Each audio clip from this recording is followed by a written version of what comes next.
निकाह से पहले बिलाल साहब से एक बहुत जरूरी बात करनी।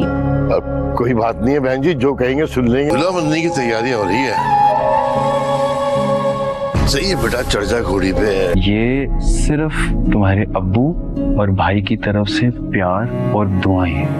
अरबाज बेटा आप साइन करो, हम बाकी बातें बाद में कर लेंगे। हाँ उसके बाद तुझे ऐसा गधा बनाऊंगा सारी जिंदगी याद रखेगा। तुम्हें ये यकीन दिलाने के लिए कि तुम्हारे जिंदगी के इस नए सफर की शुरुआत में हम तुम्हारे सोनिया की शादी तय हो गई है, लेकिन उसकी माँ गुरु भी खुश नहीं है। वो तो उसको चाहिए से भी साफ साफ इनकार कर देती हैं। लेकिन उसका भाई मुराद जो है उसके बाद एक चेक लेकर आता है। उससे कहता है कि तुम परेशान मत हो, ये एक छोटा सा तोहफा है तुम्हारे वालिद साहब और भाई की तरफ से, तुम्हें ये एहसास दिलाने के लिए कि तुम दुनिया में कभी भी अकेले नहीं हो और तुम्हारी हर किस्म की खुशियों में हमारा हक भी है और फ़र्ज़ भी है। ये सब कुछ देख कर सोनिया बहुत ज़्यादा खुश हो जाती है।